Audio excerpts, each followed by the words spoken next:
Les Berbères du Maroc. Qui sont-ils et que sont-ils? Partie 4. Chapitre suivant. Une esthétique de la protection. L'art berbère, entre permanence et prophylaxie. Citation de Ahmed Toufikb en 2002. Voici une partie de l'histoire de ce tatouage. Nous ne le pratiquons qu'avec la permission des saints et uniquement sur celui ou celle qui croit en eux et s'appuie sur eux depuis sa plus tendre enfance. Nous ne le faisons jamais pour décorer. Il n'a rien d'un ornement. Son seul but est de repousser le malheur. En été, la porte de la maison doit rester ouverte tout le jour pour que la lumière fécondante du soleil puisse pénétrer et avec elle, la prospérité. La porte fermée, c'est la disette et la stérilité. S'asseoir sur le seuil, c'est fermer le passage au bonheur et à la plénitude. Pour souhaiter à quelqu'un la prospérité, on dit « que ta porte demeure ouverte » ou « que ta maison soit ouverte comme une mosquée ». La générosité est une manifestation de la prospérité qui garantit la prospérité.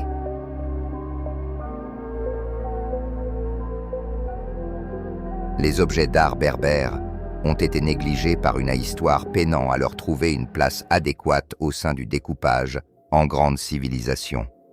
Ces objets n'étaient ni islamiques, ni orientaux, ni africains, ni primitifs, ni méditerranéens à part entière.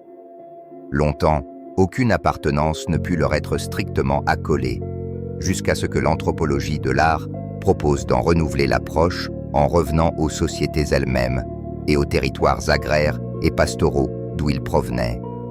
Le carcan figé d'une histoire de l'art conventionnel était enfin dépassé. Il était progressivement devenu évident, et la collection réunie pour la première fois ici au musée berbère le prouve, que les objets singuliers du monde berbère, qu'ils soient ou non utiles, ont aujourd'hui accédé à un statut artistique à part entière. Ainsi, sans négliger la part du visuel, les œuvres berbères sont désormais examinées dans une globalité qui les honore. Pour mieux comprendre les linéaments de signification dont ils sont porteurs, une simple analogie avec le réel ne peut suffire. De Salima Nagy. La permanence de la trace. De l'archéologie à la mémoire des corps. Le champ archéologique a été le premier à mettre en évidence le concept de permanence de berbère. Grâce aux fouilles coloniales et post-coloniales, la continuité du décor berbère depuis 2 millénaires est attestée. Cette spécificité, longtemps refusée, est apparue comme l'identité propre de cet art qui en est le corollaire.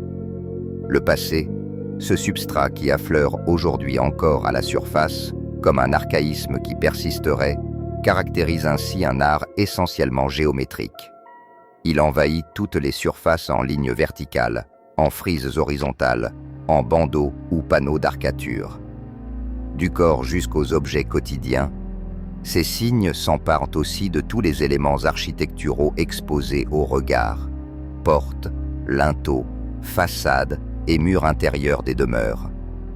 Des tatouages aux poteries, des tapis aux bois ornés, chevrons, triangles, cercles concentriques et points envahissent tout. Lignes ou peignes, mais aussi zigzags ou losanges accolés, tous se combinent et forment des lunes, rosaces, croix ou des figures plus élaborées. Certaines, abondamment utilisées, sont anthropomorphisées en étant désignées comme œil ou main. Nous voyons que le corps est sans cesse placé au centre du réseau de signifiances berbères. Les inscriptions tégumentaires des visages, des bras et du corps, pratique désormais arrêtée par l'argument religieux, mais que l'on peut encore apercevoir chez certaines femmes âgées, frappe par une puissance évocatrice qui semble venir de très loin. Parce que ce sont également ces mêmes motifs que nous retrouvons familièrement en plus grand nombre, sur des jarres ou des hambelles, tissages, contemporains. De même, nous sommes frappés par la richesse des parures et des costumes qui, dans le Maroc précolonial, indiquaient l'appartenance ethnique des grandes tribus au sein du groupe berbère et qui ont été magistralement reconstituées pour les besoins de l'exposition. L'existence humaine n'est-elle pas d'abord corporelle? Sans le corps qui lui donne un visage, l'homme ne serait pas. L'ethnologie apprend ainsi à ne plus considérer la répétition de motifs comme un décor, mais comme un réseau de signes ayant plusieurs niveaux de sens, fonctionnant sur plusieurs registres, et pour lequel les croyances sont prégnantes. Il n'y a pas une pierre de Rosette à découvrir, un code capable de le déchiffrer en partie, mais plutôt un mode de compréhension des motivations de ceux qui fabriquent ces objets. L'interprétation commence avec l'explicitation et la traduction, et non le décodage, de modes de vie où l'aléa domine. Le tapis comme réplique de la moisson. Un fait a étonné les premiers ethnologues qui ont travaillé au Maroc. Les moissonneurs et les tisseuses de tapis chantent une même formule à la fin de leurs travaux respectifs. Meurs, meurs, ô notre chant, gloire à celui qui ne meurt pas. Notre Seigneur peut te rendre la vie. Henri Basset rapporte ainsi, au début du XXe siècle, qu'après avoir fini de tisser le tapis, le laissant encore sur le métier, un bol d'eau était aussitôt apporté à la maîtresse ouvrière pour qu'elle y trempe une fourche et en asperge le tapis, en récitant une formule propitiatoire. Nous t'abreuvons de cette vie, abreuve-nous dans l'autre monde. Cette analogie frappante entre deux supports qui vont se métamorphoser, le grain et la laine, évoque bien le cycle de vie, de la naissance à la mort. La tisseuse compare son métier à tisser à un champ agricole porteur d'une moisson renouvelée, qui une fois fauchée mérite bien des égards. D'autres ethnologues du bassin méditerranéen ont mis en valeur la symbolique commune qui réunissait ainsi naguère le labour, le tissage et le mariage.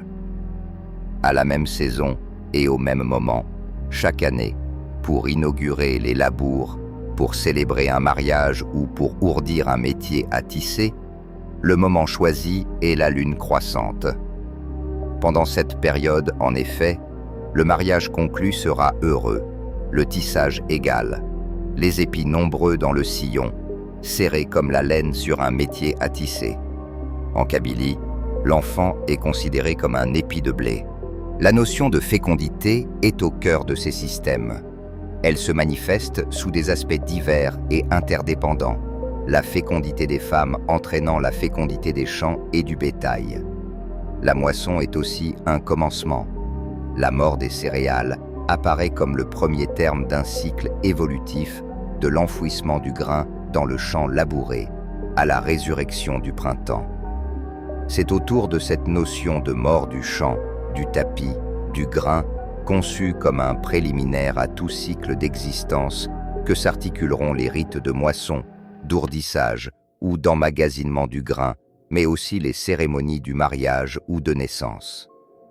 Ces opérations ont été considérées comme la projection sur le plan des gestes de la vie quotidienne de notions plus métaphysiques et ne peuvent étonner dans cette société agraire, caractérisée par les infortunes de l'existence, où, en quelques heures, une récolte peut être emportée par une grêle, un troupeau peut être décimé par une maladie, un enfant peut brutalement disparaître.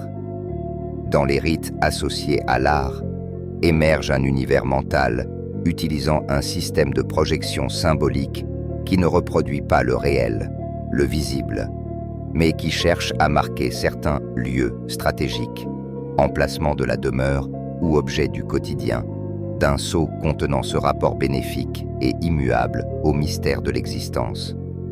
Les instruments qui viennent ainsi entourer la tisseuse au travail sont donc ornés de figures proprement propitiatoires. Le cercle protecteur, du néolithique à nos jours.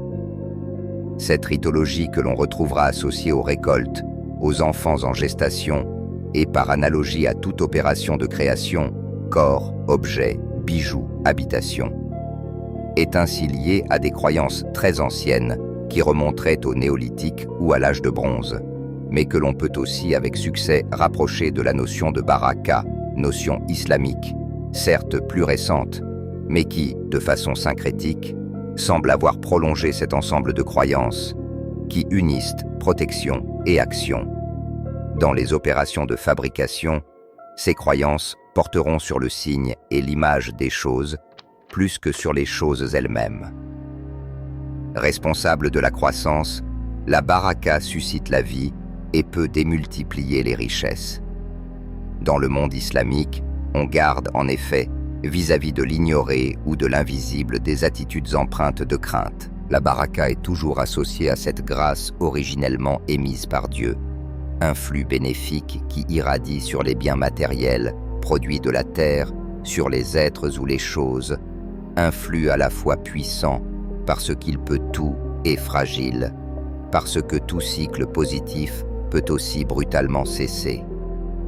La baraka induit l'épanchement, la contamination dans l'espace qui la contient.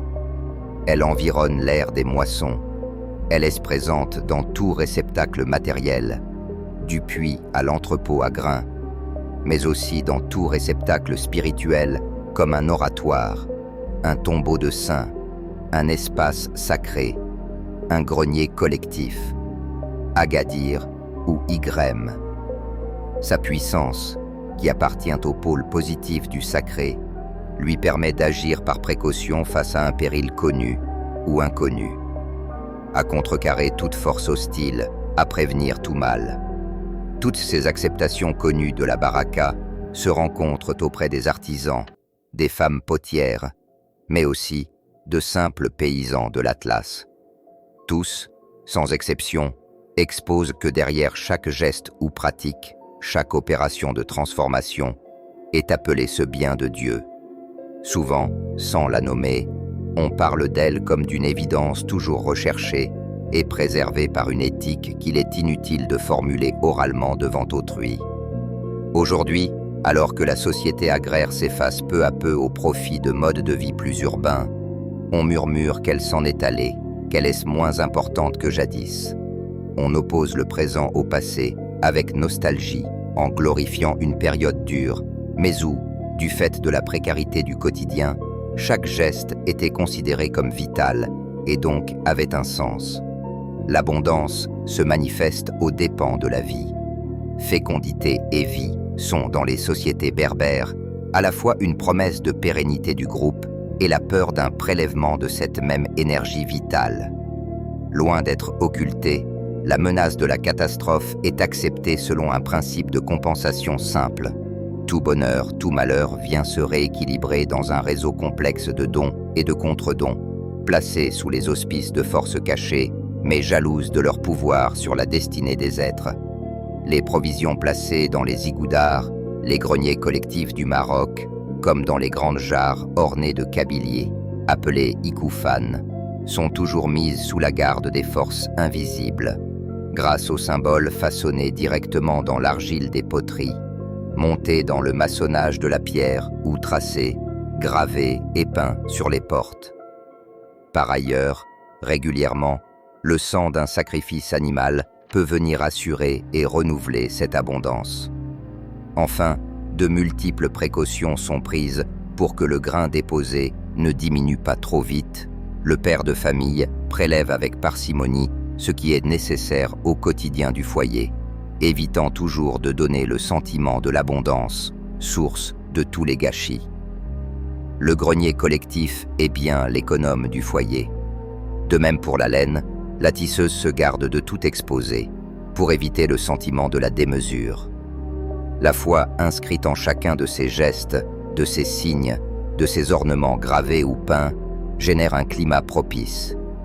C'est, au-delà du magique particulier escomptant ses bénéfices, la dimension symbolique qui trace ici sa voie. Imprimer une fécondité naturelle au foyer. Les ikoufan, grandes poteries de terre crue confectionnées par les femmes en Kabylie et particulièrement ornées, sont destinées à contenir et préserver les céréales.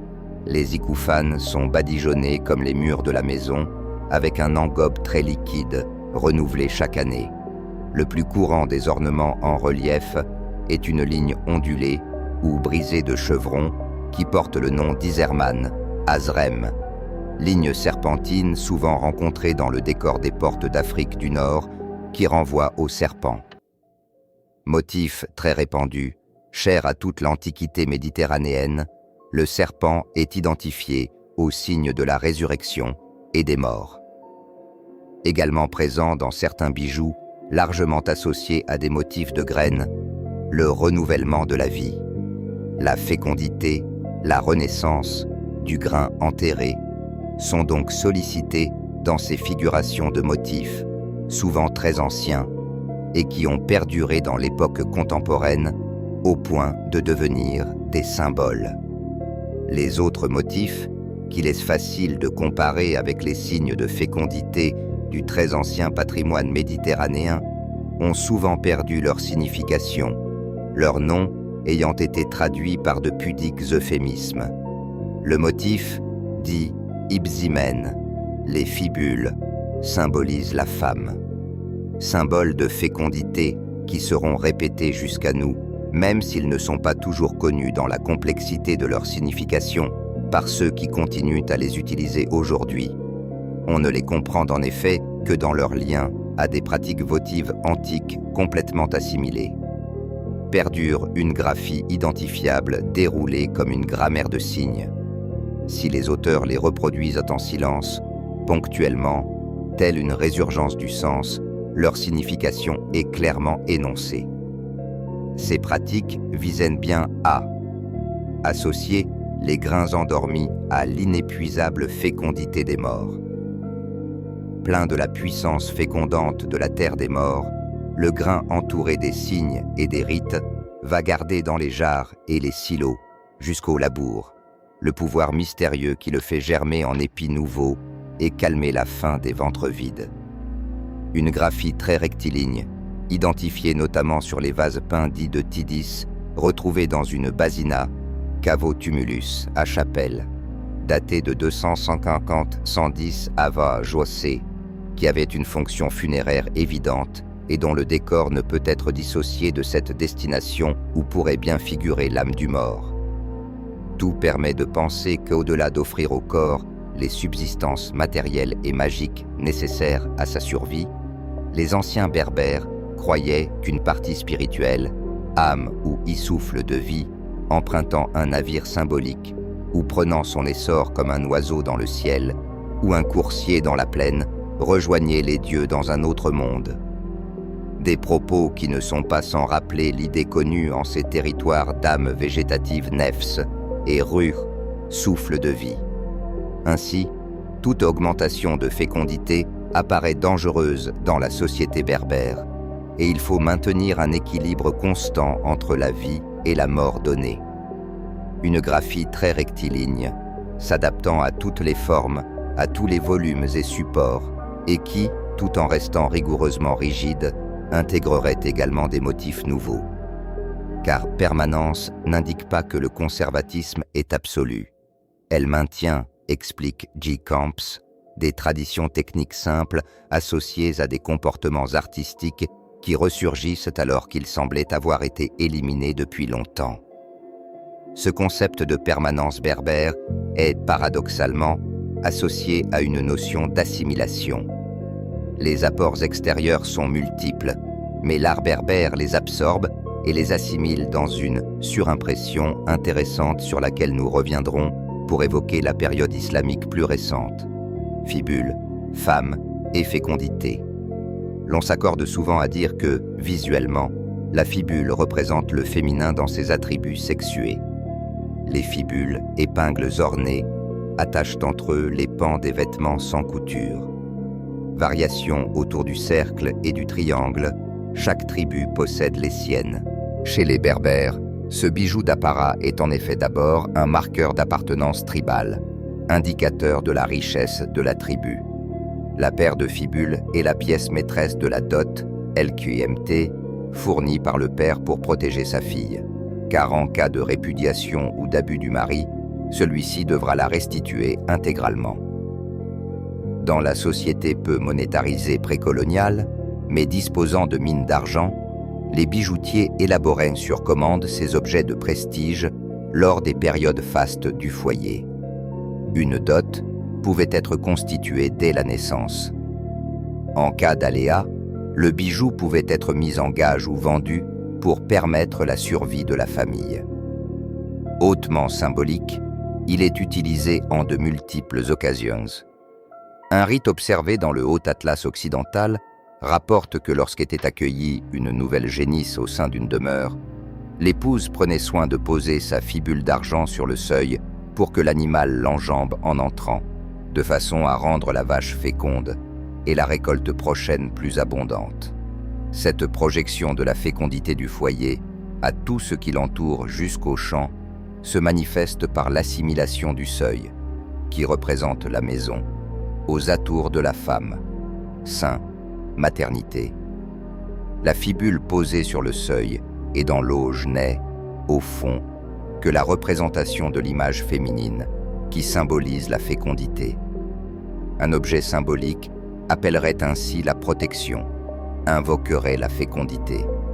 Or, cette figure triangulaire se retrouve sur nombre de portes extrêmement décorées. Elle est généralement dans le haut et l'anti-atlas, associée à un cadre qui forme au-dessus d'elle, un point central, lequel focalise le regard.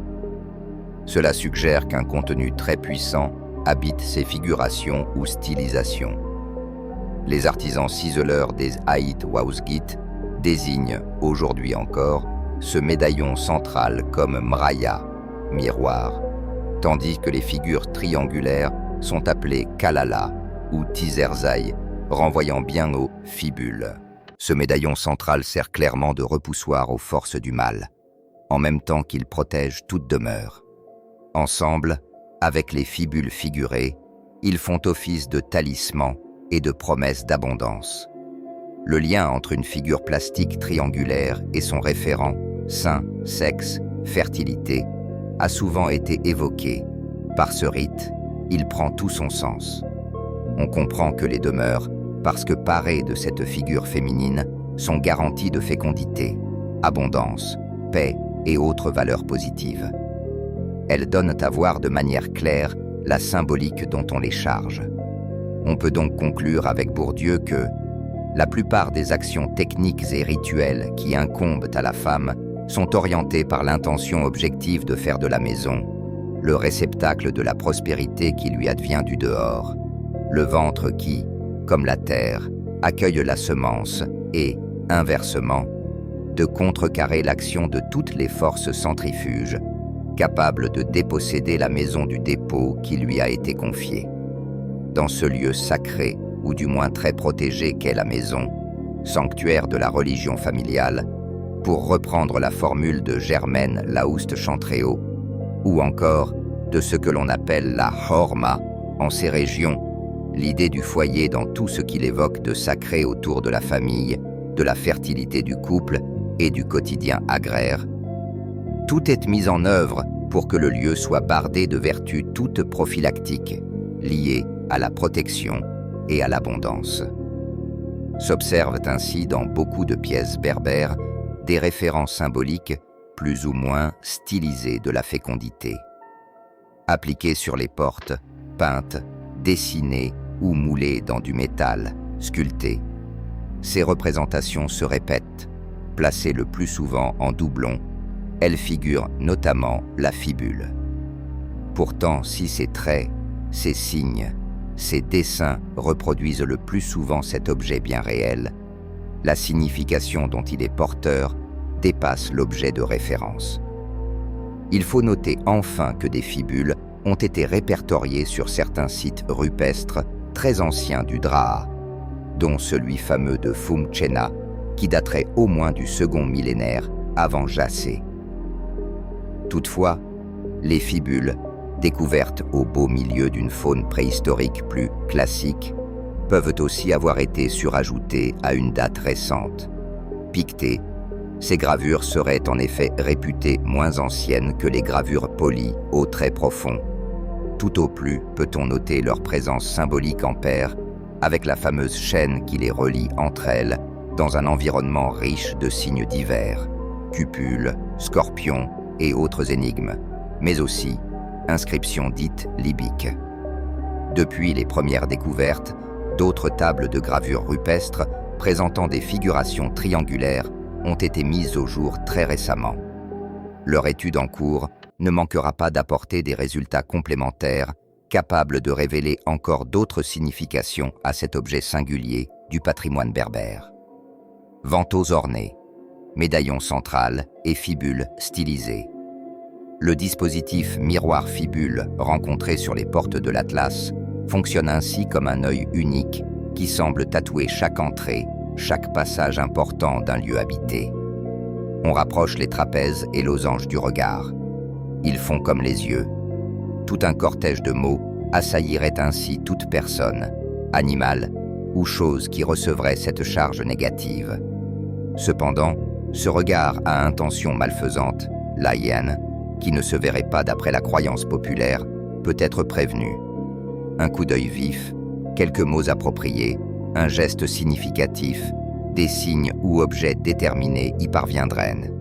Autrement dit, l'œil et ses différentes représentations, l'œil associé à la main droite, les empreintes de main faites sur les murs, la formule des 5 doigts de la main dans les yeux, ainsi que la figuration du chiffre 5, notamment en motifs ornementaux, peuvent aider à protéger de ce regard noir. On peut considérer que le fronton orné des porches et les portes très décorées possèdent cet œil apotropé. Dans l'ensemble du Maghreb, les miroirs sont utilisés comme apotropés ou, plus exactement, comme pièges captant le mauvais œil. Non seulement ils renvoient à leur émetteur le mal que peut contenir le regard, mais encore, leur eau absorbe à jamais ce qu'elle reflète. Leur eau absorbe et prévient ainsi du mal, en le captant, voire en le rejetant. Les tantes portaient cet œil sur leur faîte, gravé à même le bois. On connaît la valeur que revêt pour le transhumant la poutre faîtière qui supporte la tente et la protège. Il en va de même des signes qui parentent toutes les surfaces des demeures et des greniers, ces lieux contenant les biens, les outils, les richesses de l'année, semences ou récoltes, fonctionnant comme une masse symbolique posée sur le corps humain comme sur le corps architectural, les recouvrant, les protégeant.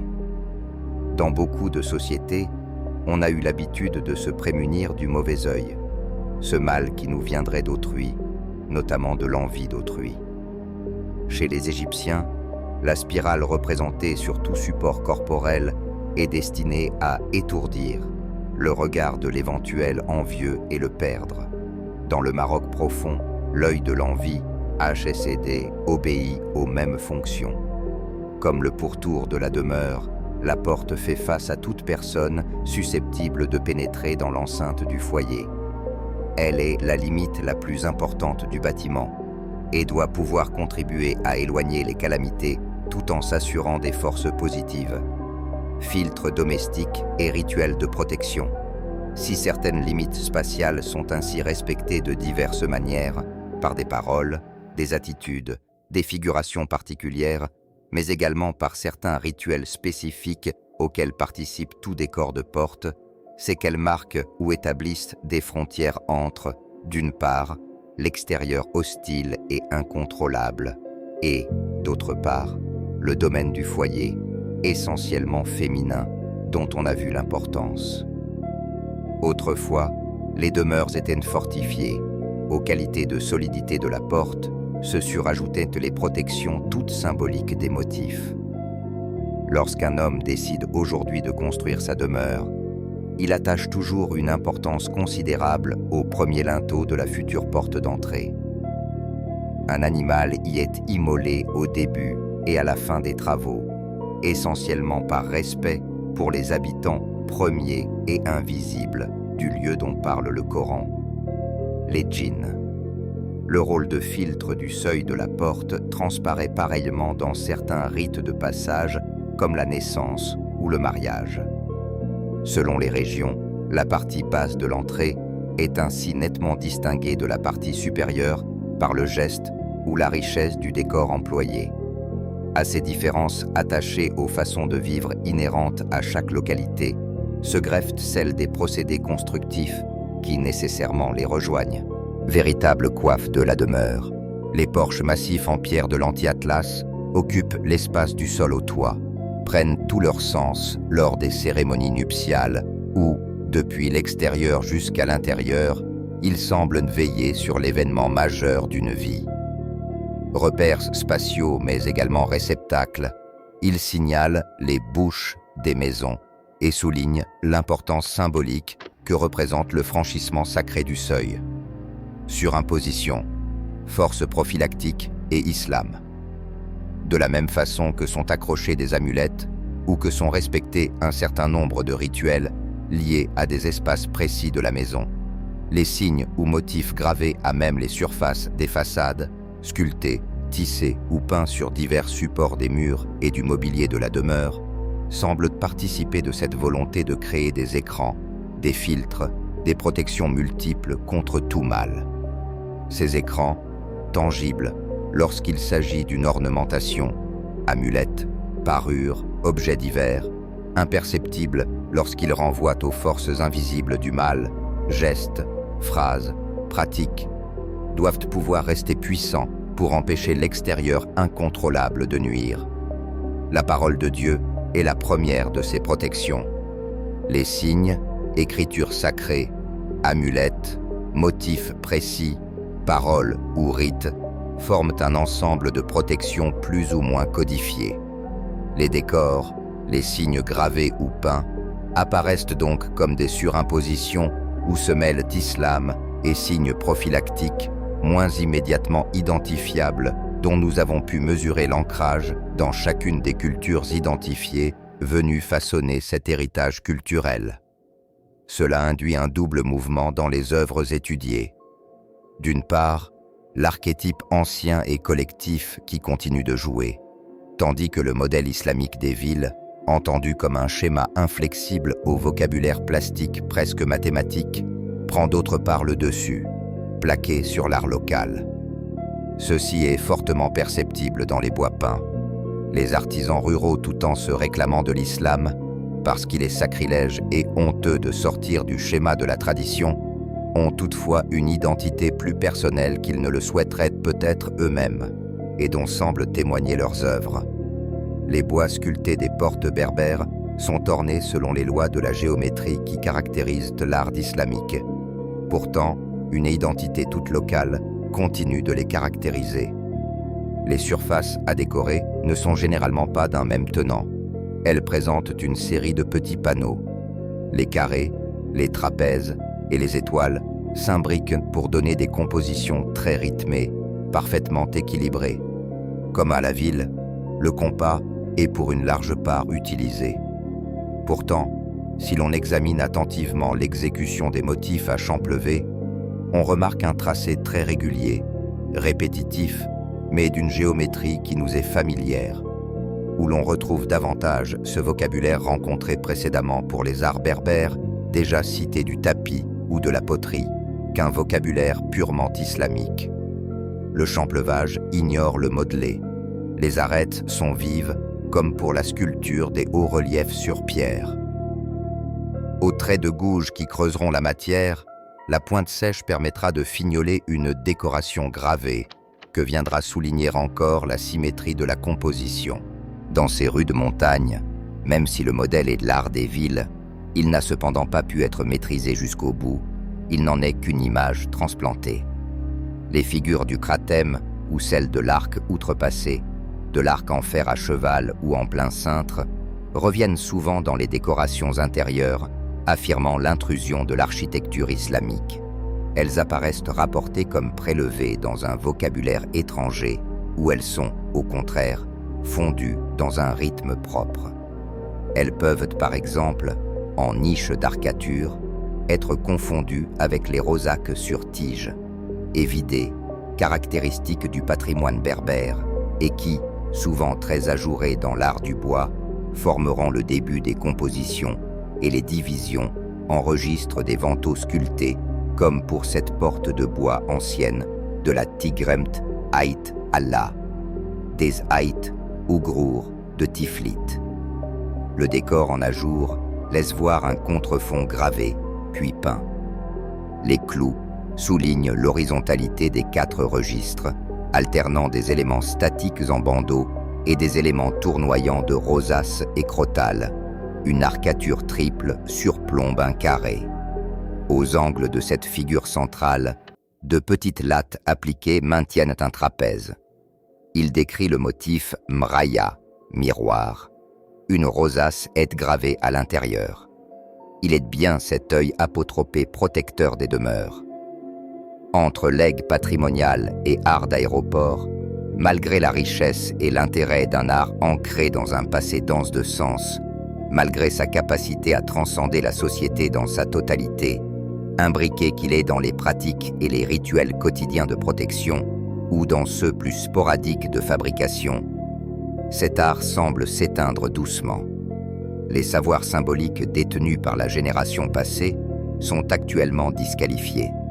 La génération présente, celle qui est allée à l'école, s'est progressivement détachée de la collectivité mémoire et préfère parfois se reconnaître dans un autre système de référence diffusé notamment par les chaînes de télévision satellitaires du Moyen-Orient arabe.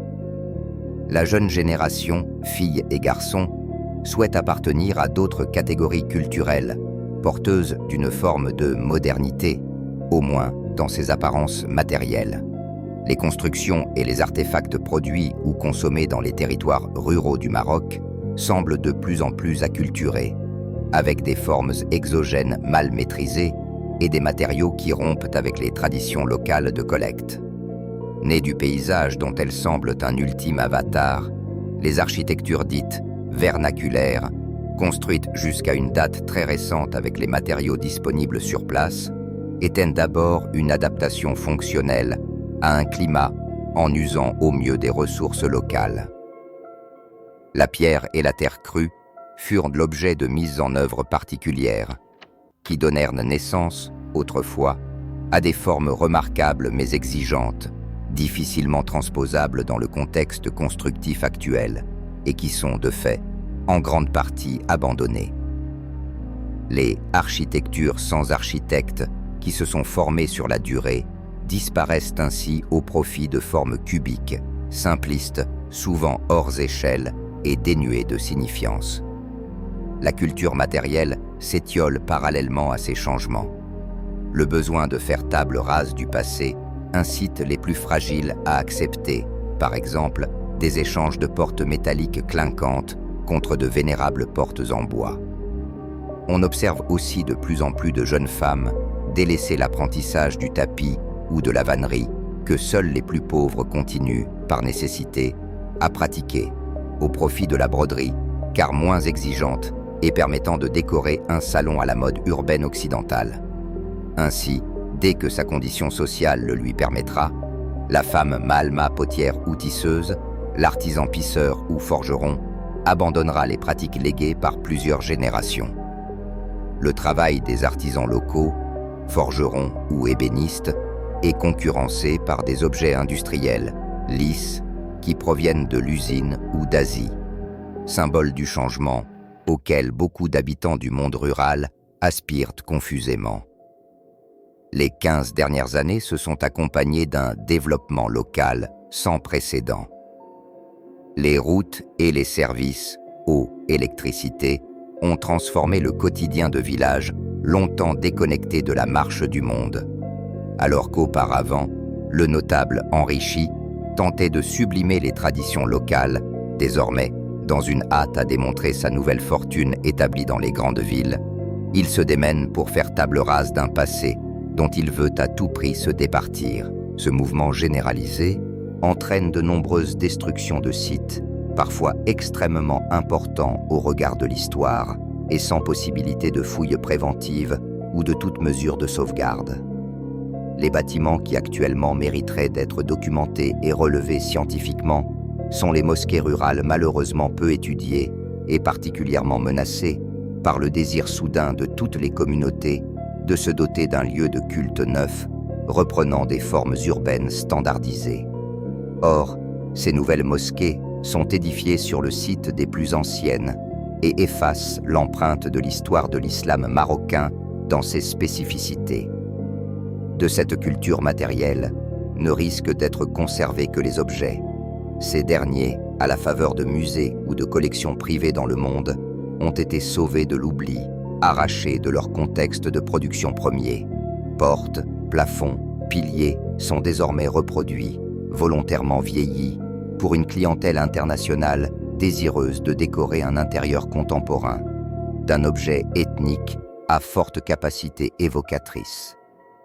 Le retour vers l'art berbère est avant tout lié à l'ère du monde global, où tout circule et où le mythe de l'authentique bat son plein. Des motifs sont remis au goût du jour et de nouveaux circuits commerciaux apparaissent. Des designers ou des esthètes doublés de marchands passent commande aux artisans d'objets de musée à copier.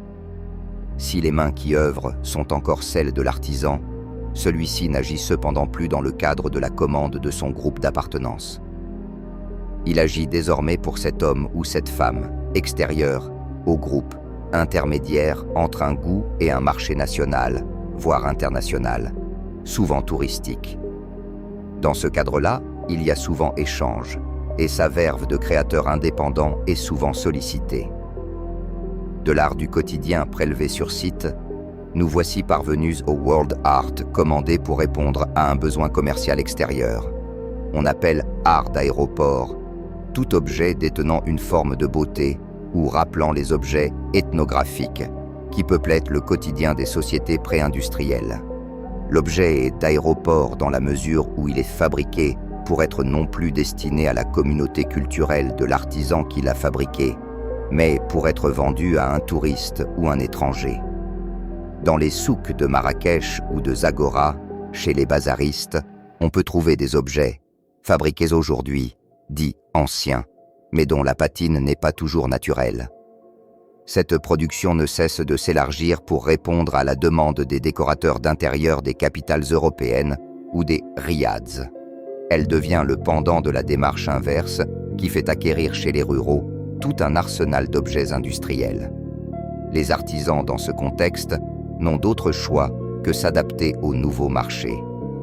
De trésors vivants détenant des savoir-faire liés à une mémoire matérielle, les artisans sont en passe de mourir ou de devenir de petites manufactures de la répétition de l'ancien mis au goût du jour. Parallèlement à cette mutation, la conscience de cette disparition et de la perte identitaire que cela signifierait commence cependant à poindre. Timidement, s'opère un retour vers le rural et ses potentialités. Malheureusement, l'approche néglige les circuits locaux de fabrication et manque ainsi la cible. La volonté par ailleurs de réinvestir systématiquement l'architecture ancienne en désirant l'améliorer pour forcer sa pérennité montre que la confiance culturelle n'est toujours pas au rendez-vous. Les populations locales méconnaissent la valeur des techniques vernaculaires et s'étonnent qu'on puisse leur accorder un quelconque crédit. Un refus systématique du local s'affiche désormais avec une diffusion sans précédent des chaînages de ciment et autres procédés citadins mal maîtrisés. La perte des formes locales en découle, de même que la volonté de les remplacer par tabula rasa. Les constructions désormais hors échelle transforment irréversiblement un paysage culturel formé sur des millénaires. Émergence d'un art contemporain marocain immergé dans le fond patrimonial, et pourtant, même si la culture matérielle est profondément altérée, la culture immatérielle connaît une certaine résilience et surtout devient très régulièrement le support de nouveaux élans créatifs. L'art contemporain des années post-indépendance, mais aussi la littérature marocaine, notamment celle d'expression française de ces mêmes décennies, ont réinvesti l'art ou la culture berbère, que l'on appelle aujourd'hui amazigh. Les savoirs sédimentés sur la longue durée et que nous avons ici essayé d'éclairer sont en effet redécouverts par toute une génération qui a conscience de la présence vivante de ce patrimoine et qui s'en empare. Et ce, au moment même où ce monde, que beaucoup de ces artistes ont connu, est sur le point de basculer. L'agonie de certains monuments est plus significative encore que leur heure de gloire. Ils fulgurent avant de s'éteindre, écrivait Jean Genet. Cette génération a le sentiment d'être la dernière à avoir eu le privilège de saisir ce monde, au moment où il tend à partir en déliquescence, happé par des valeurs neuves. Les peintures des intérieurs du Rif, les tatouages des femmes de l'Atlas, les productions de tapis, la richesse des parures et des bijoux, les peintures sur cuir, les décors des céramiques par engobes noirs, rouges et blancs vont nourrir les travaux de la peinture marocaine des peintres de la modernité, Cherkaoui, Garbaoui ou Belkaya, pour ne parler que des premiers. Tous usèrent du cygne, tous cherchèrent dans les arts dits traditionnels l'origine d'un art et de pratiques qui leur paraissaient immuables. Parallèlement à cette quête des origines, le philosophe Abdelkébir Katibi questionnait sa propre écriture au regard de ce patrimoine de signes et se faisait leur porte-parole. Il faudra donner, provisoirement, raison à ce renversement des valeurs qui liait la parole à la graphie pour admettre avec nous que le tatouage est une écriture en point, dont on suppose qu'elle obéit à un savoir, à un savoir-faire, à un désir, à la circulation des signes, tantôt inscrits dans le corps, tantôt migrant dans d'autres espaces, signes dont le symbole originaire est souvent perdu pour nous, mais dont l'inscription encore vivante défie nos théories du signe. Tony Maraini, ayant aussi beaucoup observé la production picturale de ces années-là, qu'elle accompagnait de l'intérieur, proposa d'emblée de la relier à l'ethnographie. Cet alphabet hiéroglyphique, Bougali, cette écriture de points, Katibi, cette graphie de signes et de symboles, Sigelmassi, propre aux arts berbères, dans leur ensemble, renvoyait alors à tout questionnement ontologique. À partir de l'expérience des tatouages, relevés et retranscrits sur des calques pour les analyser ensuite, le docteur Sigelmassi offrit également une nouvelle lecture de l'art marocain en associant à la fois les arts dits populaires et l'art contemporain, et en proposant de la sorte, par des ouvrages assez fouillés, une sorte de musée imaginaire de l'art marocain. C'est donc bien au moment où l'art berbère tendait à ne plus se reproduire que dans des lieux reculés, coupés du monde, émergea une peinture résolument moderne, mais tournée vers un fond commun très ancien. Le médium, par la peinture à l'huile ou l'acrylique, et les supports, généralement les deux dimensions de l'espace, inscrivaient l'œuvre dans la contemporanéité. Dans ces mêmes années, toute une littérature questionna l'oralité d'une culture, la puissance de ces mythes transmis par la mémoire collective. De multiples tentatives de réécriture de la langue furent ébauchées, tentant de créer là aussi quelque chose de neuf tout en s'abreuvant à la source des pratiques populaires berbères. L'écrivain Mohamed Kahir Eddine incarne cette figure de l'errant placé entre l'espace de l'utopie éternelle, de la civilisation berbère, et de la liberté recouvrée dans le réinvestissement du patrimoine Schleu. Légende et vie d'Agunchich livre ainsi la synthèse d'un territoire mémoire que le poète invite à parcourir en s'attardant sur certains lieux éminemment existentiels de la civilisation berbère, selon lui, rescapée et immémoriale. Or, comme l'art gagné, elle serait capable de traverser des périodes arides, au point de paraître moribonde, pour mieux renaître à la première clémence des cieux.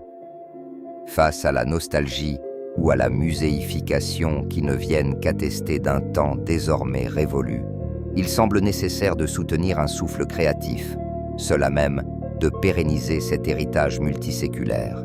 Le musée berbère de Marrakech contribue à mettre à la portée de tous, tout en l'anoblissant, une culture longtemps dépréciée et véritablement menacée par la complexité d'un héritage qu'il nous appartient de ne pas laisser mourir. Toutes les sources que j'ai utilisées pour ce deuxième bloc de 4 parties sont tirées d'Ahmed Skounti et de son livre « Les Berbères du Maroc ». Qui sont-ils? Que sont-ils? On se retrouvera sûrement dans un 3e bloc sur les Amazighs ou Berbères, en s'appuyant sur d'autres sources, et pourquoi pas des choses méconnues ou peu connues sur les Amazighs, ainsi que des faits intéressants à leur sujet. Merci d'avoir contribué à regarder la vidéo dans son intégralité. Je vous dis à la prochaine pour d'autres épisodes. Enfin, je l'espère,